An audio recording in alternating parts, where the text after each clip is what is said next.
বর্তমান সময়ে ইন্টারনেট ছাড়া প্রতিটি মানুষ প্রায় অচল। জি বন্ধুরা, ইন্টারনেট ছাড়া আমরা প্রায় অচল। ফেসবুক, ইউটিউব এখন কে না ব্যবহার করে বলুন? আর ফেসবুক আর ইউটিউব এই সকল জিনিস ব্যবহার করতে গেলে অবশ্যই ইন্টারনেটের প্রয়োজন অপরিসীম। প্রিয় বন্ধুরা, এই আধুনিক যুগে এমন একটি দেশ রয়েছে যে দেশে ইন্টারনেট ব্যবহার করা আইন বিরোধী। জি বন্ধুরা, ইন্টারনেট ব্যবহার করা আইন বিরোধী এমন একটি দেশ রয়েছে। প্রিয় বন্ধুরা, প্রতিদিনের মতো বরাবর 3টি প্রশ্ন এবং উত্তর নিয়ে কিন্তু আমি হাজির হয়ে গেছি। প্রথম প্রশ্নটি, এমন কোন দেশ রয়েছে যে দেশে ইন্টারনেট ব্যবহার করা আইন বিরোধী? জি বন্ধুরা, এমন একটি দেশ রয়েছে। সেই দেশটি অন্য কোনো দেশ নয়, সেই দেশটির নাম হচ্ছে বর্মা। আশা করি বুঝতে পেরেছেন প্রিয় বন্ধুরা। প্রথম প্রশ্নটি আমরা জানতে পারলাম। এবার চলে যাব প্রিয় বন্ধুরা আমরা দ্বিতীয় নম্বর প্রশ্ন। দ্বিতীয় নম্বর প্রশ্নটি হচ্ছে, প্রিয় বন্ধুরা,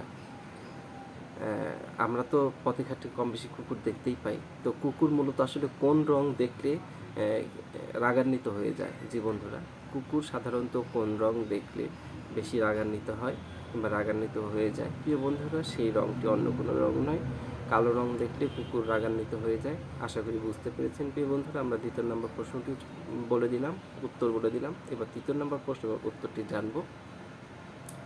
প্রিয় বন্ধুরা, আমরা তো মূলত যে দুধ খাই কিংবা দেখেছি সবই কিন্তু গরুর দুধ হোক, ছাগলের দুধ হোক, সব কিন্তু সাদা হয়।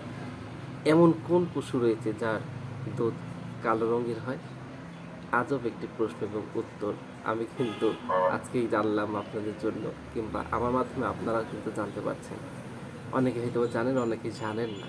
তো প্রিয় বন্ধুরা, যে পশুর দুধ কালো রঙের হয় সেই পশু অন্য কোনো পশু নয়, সেই পশুটির নাম হচ্ছে গন্ডার। জি বন্ধুরা, আপনারা জানলেন যে গন্ডারের দুধ মূলত কালো রঙের হয়ে থাকে। প্রিয় বন্ধুরা, আপনাদের ভালোবাসা না পেলে কিন্তু আমি এগোতে পারবো না। আর আমি আসলে আপনাদের ভালোবাসা একটু কমই পাচ্ছি। আপনাদের আরও বেশি বেশি সাপোর্ট চাচ্ছি। আমার পাশে থাকবেন, আমার ভিডিওগুলো লাইক, কমেন্ট এবং একটু শেয়ার করে দেবেন। সবাই সুস্থ থাকবেন, সুন্দর থাকবেন। আসসালামু আলাইকুম।